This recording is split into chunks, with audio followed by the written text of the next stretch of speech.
안녕하세요. 모두연동입니다. 대부분의 남성들은 빨래판같이 멋진 복근을 만들기를 원합니다.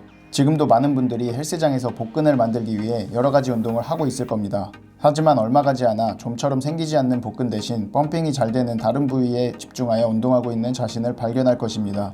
또한 체지방을 걷어내고 스쿼트나 데드리프트 같은 전신 운동을 할 때 복근에 힘을 주기 때문에 복근 운동을 따로 하지 않아도 복근이 만들어져 복근 운동을 따로 할 필요가 없다고 자기 합리화를 하고 있을 수도 있습니다. 하지만 이것은 잘못된 생각입니다. 노르웨이의 롤랜드 반덴 틸라르가 진행한 연구 결과에 따르면 스쿼트와 플랭크의 근육 활성도를 비교한 결과 플랭크의 복직근 근육 활성도가 스쿼트보다 높게 나타났습니다. 다른 연구 결과를 살펴보면 스쿼트의 복직근 근육 활성도가 매우 낮은 것을 볼 수 있습니다. 오버헤드 스쿼트 또한 그렇습니다. 반면에 척추기립근의 근육 활성도는 높은 것을 볼 수 있습니다. 하지만 쉿업은 복근의 근육 활성도가 매우 높은 것을 볼 수 있습니다. 연구 결과에서 볼 수 있듯이 알맹이가 크고 멋진 빨래판 복근을 만들기 위해서는 스쿼트나 데드리프트 같은 전신 운동보다는 효과적인 복근 운동을 해야 한다는 것을 알 수 있습니다. 아무리 다이어트를 해서 체지방을 걷어낸다고 해도 복근 자체의 크기를 키우지 않으면 저 새끼 말라서 복근 보이는 거야 라는 소리만 들을 수도 있습니다. 그렇다면 복근을 만들기 위한 최고의 복근 운동은 무엇일까요? 위 데이터는 12가지 다른 복근 운동에서 상복부, 하복부, 외복사근에 주는 자극을 비교하는 데이터입니다.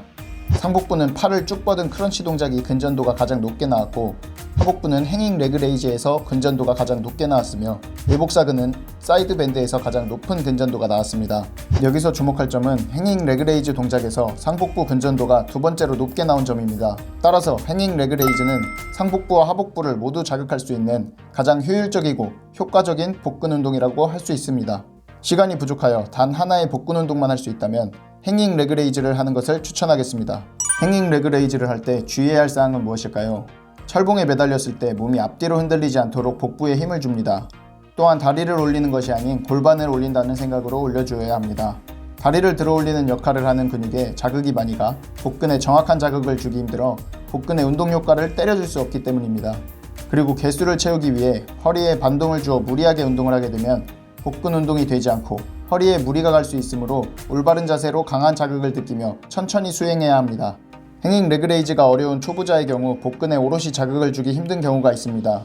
이럴 때는 누워서 하는 레그 레이즈부터 시작하여 감을 익힌 뒤 무릎을 굽히고 다리를 올려 실시하는 형태에서 동작이 익숙해지는 정도에 따라 다리를 펴는 각도를 점차 늘리며 복부에 가해지는 자극을 높여갈 수 있습니다. 행잉 레그 레이즈는 매달려서 하는 운동이기 때문에 복근보다 악력이 먼저 털리는 경우가 많이 있습니다. 이러한 경우 스트랩을 사용하면 쉽게 문제를 해결할 수 있습니다. 스트랩을 사용하여 행잉 레그 레이즈를 하는 경우 전완근의 부담을 줄여주기 때문에 복근의 자극을 정확하게 때려줄 수 있습니다.